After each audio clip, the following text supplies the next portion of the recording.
Stepdaughter chose to support her dad even after he had an affair, because at the end of the day, he's her real family. So I showed the same energy by stopping to pay for her college. I married my husband, David, 12 years ago. David and I first met completely by chance at a coffee shop. We struck up a conversation and I was immediately drawn to him. There was something about his charm, his easy smile, and the way he carried himself that caught my attention. He was cute, sure. But there was more to it, an underlying warmth that made me want to know him better. As we began to spend more time together, I found myself really enjoying his company. We went on several dates, maybe 5 or 6. And each time I felt like I was getting to know someone truly special. But then, during one of our dates, David revealed something that he had kept hidden until then. He was a single father. I was completely taken aback. Up until that moment, there had been no indication, no clue that he had a child. I was confused and a bit taken aback. I wondered why he hadn't told me earlier, why he hadn't felt comfortable sharing such an important part of his life. He explained that he had been hesitant to bring it up because in the past, whenever he did, women would often walk out on him before giving him a chance. They couldn't handle the idea of dating a man with a child, and so he had started to keep that part of his life a secret, at least until he felt the time was right. I couldn't help but feel offended by this. To me, being a parent was nothing to be ashamed of, and hiding something so significant felt wrong. I told him how I felt, that he had no right to keep something so vital from me, and that it wasn't fair to either of us. I wanted to know who he really was, and that included knowing about his daughter. David apologized, and I could see that he genuinely regretted not telling me sooner. It was clear that this was something he had struggled with, and I appreciated his honesty at that moment. Eventually, he introduced me to his daughter, Carrie. Before meeting David, I had never dated a single father before. And to be honest, I didn't particularly like kids.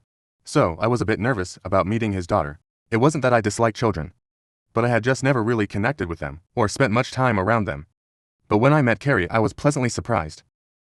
There was a purity in her that was impossible to ignore. And as I got to know her, I found myself caring for her in a way I hadn't expected. Carrie's mother had left when she was quite young, and ever since David had been raising her all on his own.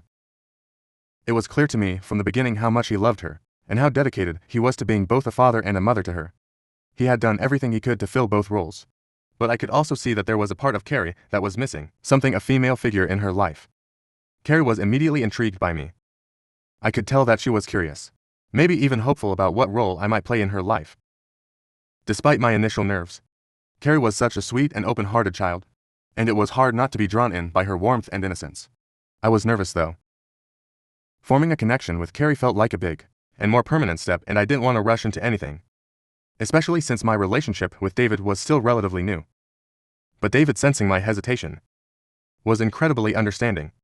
He assured me that there was no pressure and that we could take things at our own pace.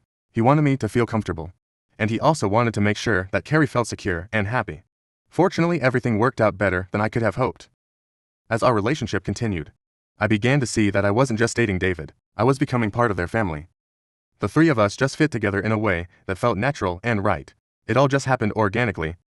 We started spending more and more time together, and before I knew it, our one-on-one dates had transformed into family dates. The three of us would go out for dinner, visit parks, or just spend cozy evenings at home watching a movie. What surprised me most was that I didn't really miss the traditional couple time, because I genuinely loved spending time with Carrie. She added something special to our relationship, and it just felt more fulfilling. A year after dating, David and I decided to take the next big step and move in together. We had already grown so close, and the idea of sharing a home felt right for us. I was very clear from the beginning about how I wanted to handle our finances. I would contribute my share of the rent and bills, while David would take care of his portion, along with all of Carrie's expenses. This arrangement felt fair, and allowed us both to manage our responsibilities without adding any unnecessary pressure. Once we moved in together, we naturally fell into a routine that worked well for all of us. The house quickly began to feel like a home, with the three of us settling into our new roles. During this time, David's work sometimes required him to put in extra hours. Before I moved in, he would have to hire a babysitter for Carrie, which of course added to his expenses. But now that I was living with them, I was able to step in and take care of Carrie whenever David had to work late, which not only saved him money, but also allowed Carrie and me to spend even more time together. As time went on, things between David and me continued to go wonderfully. So, when David proposed to me, I didn't hesitate for a second before saying yes. I knew in my heart that this was exactly where I was meant to be. I had found a family with David and Carrie, and I genuinely believed that we were building something that would last forever. Both of our families were overjoyed when David and I announced our engagement. However, David's mother, Sheila, reached out to me a few days before our wedding, asking to have a private conversation with me. I agreed, thinking it might be a bonding moment, or perhaps some last-minute advice before I officially became part of their family. But the conversation didn't go quite as I expected. Sheila began by telling me how happy she was for David and Carrie, but then she explained that now that I was going to become a wife, it was important for me to understand my new role. According to her, a good wife should always put her husband's and his child's needs before her own. She emphasized that this was a key part of her culture, and that it was essential for a successful marriage. I was taken aback by her words. While I respected her perspective and understood that different cultures have different views on marriage, I also felt strongly about the partnership David and I had built. We had spent a lot of time discussing our roles and expectations, and we both believed in a marriage that was based on equality, mutual respect, and shared responsibilities. I felt it was important to stand up for what I believed in. So I told Sheila that these were modern times, and that David and I had already had plenty of conversations about how we wanted to navigate our marriage. I assured her that she didn't have anything to worry about because we were on the same page. Unfortunately, my response didn't sit well with Sheila. She seemed to take offense at what I said, and asked me not to talk back to her since she was now going to become my mother-in-law. Sheila firmly told me that I should respect her wisdom and experience, insisting that she knew what was best for her son and her grandchild. I could see that the conversation wasn't going anywhere productive, so I tried to remain polite, but inside I was feeling a mix of frustration and disappointment. Later that day I told David what had happened. I wasn't sure how he would react, but he became furious.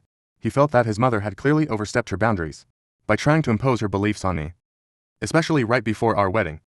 Without hesitation, he called his mother and confronted her about the conversation. Sheila tried to downplay the situation, saying that she was just concerned and wanted to make sure everything would be okay, since I didn't come from their culture. But David wasn't having any of it. He made it clear that he and I were the ones deciding how our marriage would work, and he warned her to stay out of it. I could tell that this exchange likely angered Sheila even more. She had been clearly trying to assert her authority and influence over our relationship, and now David was firmly pushing back. While I appreciated David standing up for me and for our relationship, I couldn't shake the feeling that this might have deepened the divide between Sheila and me. The last thing I wanted was to cause tension within David's family, especially so close to our wedding. During the wedding, it became painfully clear that Sheila still held a grudge against us.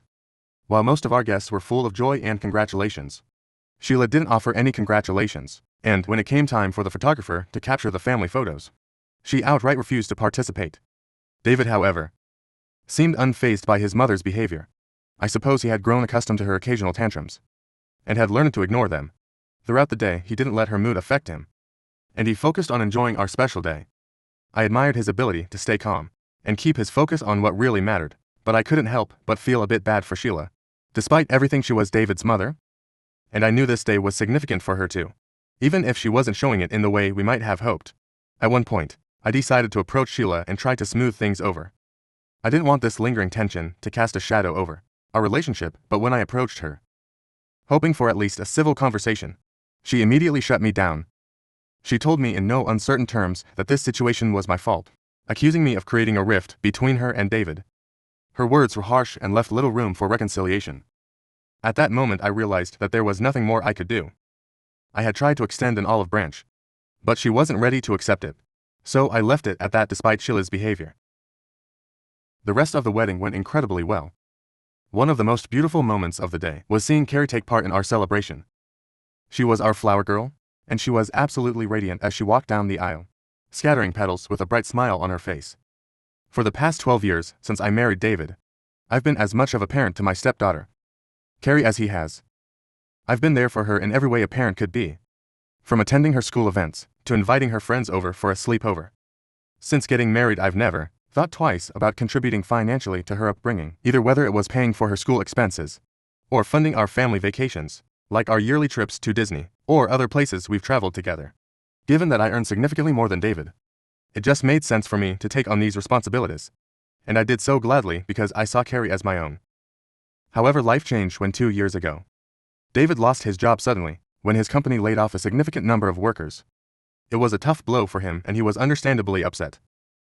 As his partner, I wanted to support him through this difficult time. I assured him that we were in this together and that he didn't have to worry about our finances. I took over all our household expenses, including the mortgage bills, groceries, and everything else, while David focused on finding a new job. At first, David threw himself into the job search. But with every rejection, his frustration and feelings of defeat grew. It was painful to watch him struggle, and I did my best to be there for him, offering encouragement, reminding him that setbacks were part of life. However, as the rejections piled up, David began to withdraw more and more. He started spending a lot of time in our basement, which he had converted into his man cave. What initially seemed like a way for him to unwind and distract himself from the stress of job hunting soon turned into something more concerning. David began spending night after night playing video games, sometimes until the early hours of the morning. He wasn't helping with chores, and more worryingly, he seemed to distance himself from Carrie. He stopped checking in on her, something that always been so important to him as a father. During the day, David would sleep in late, often until the afternoon, and when he was awake he was either gaming or simply seemed detached from everything happening around him. The vibrant, active partner and father I had known was fading away, replaced by someone who seemed lost in his own world. It was heartbreaking to see this change in him. I tried talking to David about my concerns, expressing how much I missed the way things used to be, and how worried I was about him. I reminded him that we were a team and that I needed him to be present, not just for me, but for Carrie too. However, these conversations didn't seem to have much of an impact. He would often dismiss my concerns or promise to change, but nothing ever really improved. It was a challenging time for me, balancing my full-time job, managing the household, and trying to be there for Carrie, all while feeling increasingly isolated in my marriage. I still loved David deeply, but I couldn't ignore the strain his behavior was putting on our family. I kept hoping that things would get better, that he would find a job or at least regain some of his old self. But as the days turned into months, that hope began to wane despite everything. I tried to stay strong for Carrie's sake. She deserved a stable, loving home, and I was determined to provide that for her, even if it meant shouldering more of the burden myself. I foolishly thought life would go back to normal as soon as David would find a job. So imagine my shock when I accidentally discovered that my husband had been having an affair for the past 1.2 years. It all began when I asked David to take Carrie to her dentist appointment. She was soon going to be moving out to college, so she wanted to get her teeth checked because of her braces. Normally I took her to all her appointments, but this day I was already feeling unwell, and had spent the entire day cleaning the house, washing dishes, and cooking for all of us. I was exhausted both physically and emotionally. However, David immediately threw a fit, complaining and telling me to take her instead. I put my foot down, insisting that he needed to get his ass out of the couch and take his daughter to the appointment. After a lot of back and forth, he begrudgingly agreed, but not before calling me a nagger, since according to him, I was always bothering him about everything. His words stung, but I tried to stay calm, not wanting to escalate the situation any further. After they left, I decided to make use of the quiet time by cleaning up the basement, which had been neglected for months. David rarely allowed me to go down there, always saying that it was his space, and that he would clean it up himself. But given how things had been, I knew the basement would be a mess, and I figured it was long overdue for a good cleaning. As I started tidying up, I suddenly heard a phone ring. I hadn't realized that David had left his phone behind. It was strange, because he never went anywhere without it, and always kept it in his pocket. I ignored the first call, assuming it wasn't important. But then the phone rang again. Curious, I picked it up and saw that the caller was a woman, whose name I didn't recognize. My heart skipped a beat. David didn't have any female friends that I knew of, especially since he had been jobless for a while. A part of me tried to rationalize it, thinking maybe it was a call about a job application. But then the phone stopped ringing, and his phone started receiving text messages from this woman. The first one read, "Hey, are you up?" My blood ran cold as I stared at the screen, trying to process what I was seeing. Then another message came through. "Babe, can you send me $150 for my nail appointment?" At that moment, everything came crashing down around me. The messages left no room for misinterpretation. My husband was clearly involved with this woman, otherwise she would not have called him babe or asked him to send money. I felt as though the ground had been ripped out from under me. My mind raced as I tried to piece together all the signs I had missed. His increased irritability, the long hours he spent in the basement, his detachment from me and Carrie, it all started to make sense. The man I had loved and supported for years, the man I had stood by through thick and thin, had been betraying me behind my back. I had sacrificed so much for our family, working extra hours, managing all the household expenses and caring for Carrie, only to find out that he had been living a double life. I didn't know what to do next. Should I confront him right away? Should I wait and gather more evidence? Should I call someone for support? As I was standing there in the basement, still reeling from the shock of discovering those text messages, I suddenly heard the front door open. My heart raced as I realized David had come back, and I knew I needed to act fast. Without thinking, I quickly put his phone back exactly where I had found it, and tried to compose myself. I forced myself to continue cleaning, pretending nothing was wrong, though inside I was barely holding it. Together David came running down the stairs, looking surprised to see me there. His eyes narrowed slightly as he asked, "What are you doing down here?" I could feel his suspicion, but I managed to keep my voice steady, as I casually replied that I was just cleaning up. Since the place was pretty messy, I tried to sound as nonchalant as possible.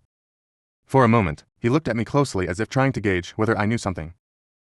But I kept my expression neutral so he didn't suspect anything. He told me he had forgotten his phone and had to rush back home to grab it before taking Carrie to her appointment. He then hurried back upstairs without another word. I waited in silence, listening to his footsteps as he made his way out of the house. I waited with bated breath until I heard the front door closing behind him before I burst out crying onto the basement floor. The realization that David had driven all the way back home just so he could continue hiding his affair for me was too much to bear. I cried for everything I had lost in that moment. The trust I had in my husband, the belief that we were a team, and the love that I thought was unbreakable. It was clear now that David knew exactly what he was doing, and he was going to great lengths to keep his secret hidden from me. I couldn't believe how foolishly I had stood by him all these years, taking care of him and his daughter, while he was happily sending money to his affair partner. I had sacrificed so much for our family, and here he was using the money I earned to support someone else. The realization of how deeply he had betrayed me, not just emotionally but financially as well, fueled a burning anger inside me. The next morning I woke up feeling determined. I wasn't going to let David continue to take advantage of me. He needed to face the consequences of his actions. I decided to reach out to my close friend, who happens to be a lawyer. I told her everything: how I had accidentally discovered the affair, how long it had been going on, and how he had been secretly supporting this other woman while neglecting his responsibilities at home. My friend was both shocked and sympathetic. She advised me that the first thing I needed to do was gather solid evidence of the affair. This evidence would be crucial if I decided to move forward with a divorce, especially since I had been the primary breadwinner and had taken on most of the financial responsibilities. With this evidence I could protect myself and ensure that David wouldn't get away with what he had done. For the next few days, I tried to get my hands on his phone again, but David seemed more careful now. He kept it close, never leaving it unattended. Frustrated, I started thinking of other ways to gather the evidence I needed. That's when I remembered his laptop. David had an iCloud account, and I realized that his text messages would be sent there as well. Since he rarely used his laptop anymore, it was likely he wouldn't think twice about me using it. I decided to make up an excuse. I told David that my laptop wasn't working properly, and that I needed to borrow his for some urgent work. I was nervous as I made the request, but to my relief he didn't seem suspicious. Perhaps he didn't realize how much information was stored on his laptop, or maybe he was just too comfortable in his deception to think I would investigate anything on his laptop. Either way, he agreed and handed over the laptop without much hesitation. With his laptop, I knew this was my chance to uncover the full extent of his affair. Thankfully, he was still logged into his iCloud account, hence I could read all his messages. Now my heart pounded. As I read through the conversations between David and his affair partner, their messages were filled with endearments, inappropriate pictures, and most infuriatingly, proof of the money David had been sending her. She'd been asking for money for things like nail appointments, gifts, and even a vacation. And David had been giving it to her, using money that should have been for our family. The more I read, the angrier I became. I saved all the messages, taking screenshots and storing them on my phone. I knew this evidence would be crucial when the time came to confront him and ultimately to take legal action. The very next day, armed with all the evidence I had gathered, I went to my friend. She reviewed everything, and after going through it all, she confirmed that the evidence was solid. Without assurance, she told me that I was in a strong position to move forward with my plan to divorce David. My heart ached for Carrie, knowing how much this decision would affect her. My friend, however, reminded me that the truth was important, especially for Carrie. I had been a significant part of her life for so many years, and she deserved to know the truth about her father's actions. That night during dinner, as we all sat around the table, I confronted David. The first laid out all the evidence I had gathered. The text messages, the screenshots, the records of the money transfers. His face went pale as he realized the extent of what I knew. At first he tried to gaslight me, denying everything and accusing me of misinterpreting the situation. But with the irrefutable proof in front of him, there was no escape. Carrie looked completely shocked by this revelation. She turned to her father and asked him directly if it was true. That was when David broke down and accepted the affair. He started apologizing, saying it was just a slip of the moment, and that he didn't mean for any of it to happen, and begged me to forgive him. I pointed out how he had the nerve to send money to this woman and treat her like a sugar baby while he hadn't been contributing anything to our household. For the past 2 years, I was the one paying the bills, taking care of Carrie, managing the house, and supporting him through his job loss, all while he was shamelessly having fun with this woman. David tried to justify his actions, saying, however, since he was out of work, I had made him feel emasculated, and claimed that he never felt like a man around the house anymore. I couldn't help but laugh at the absurdity of his accusation. I told him that he needed to stop blaming his insecurities on me. His affair was a choice he had chosen to get involved with his woman. I informed him that I was done supporting a loser like him, and that I would be leaving him. The look of shock on his face was almost pitiful. It was clear that he hadn't expected me to actually divorce him. Perhaps he had assumed that I would forgive him and we would somehow move on. He begged me to give him another chance, and promised me that he would end everything with the other woman. However, I just didn't care any longer. Long story short, I've since moved out, and already hired a reputable divorce lawyer recommended by my friend. His family has reached out to me multiple times during this time, asking me to forgive him. I've been indifferent to their pleas until recently, when I had a conversation with Carrie. I thought she was calling me because she missed me. However, she told me how disappointed she was in me for giving up on her and her dad so quickly. I was taken aback, and told her that it was her dad who gave up on our marriage when he decided to cheat, and that I couldn't stay with him any longer. I reassured her that I would always be in her life, regardless of our divorce, as I consider her like my own child. However, Carrie responded coldly, saying that if I went through with my decision to divorce, then she would cut me off because she wanted to support her dad, since he was her real family. This has really pissed me off. Ida for divorcing David for cheating on me. Update 1. Hi everyone. Thank you for all your responses. I want to clarify that I never expected Carrie to choose sides. I assumed that since I had raised her for so long, she would want me to remain a part of her life even after the divorce. Clearly, I was mistaken. I've sacrificed enough for this family already. It's time for me to focus on myself. Now, I'm moving forward with the divorce proceedings as planned. Update 2. It's been a few weeks since I last updated. After Carrie made it clear that she would cut me off if I divorced her dad, I decided not to argue with her any further. I instructed my lawyer to inform David's lawyer that, since I had already paid for the first semester of his daughter's college, he should consider it a final gift from me for being part of her life. But for the remaining semesters, he shouldn't expect any further financial support from me. I know very well that David will not be able to afford to pay for the expenses, so I am hoping he helps out his daughter by applying for a loan as soon as possible. However, since then, both David and his mother Sheila have been sending me messages, calling me names, and accusing me of being selfish for cutting off Carrie's college expenses. They claim that this wasn't Carrie's fault, so I should not punish her by cutting off her college tuition, and argued that I should show some sympathy by continuing to pay for her education until she graduates. Sheila even went as far as to tell me how she always knew that I was never good enough for her son, since a good wife would have chosen to forgive instead of leaving her husband for such a silly mistake. She also claimed that this was the reason why I could never fully be a part of the family, as no other woman would have walked out of her marriage so quickly. As much as their messages infuriate me, I have chosen not to respond to them as advised by my lawyer. Update 3. It's been 8 months since I last updated. I wanted to let everyone know that I finally finalized my divorce from David. Since we didn't have kids or shared property, the proceedings were relatively straightforward. David was ordered to pay me alimony due to his affair. I haven't spoken to Carrie in the past few months. While it saddens me to even think about her, I understand that she needs to support her dad right now.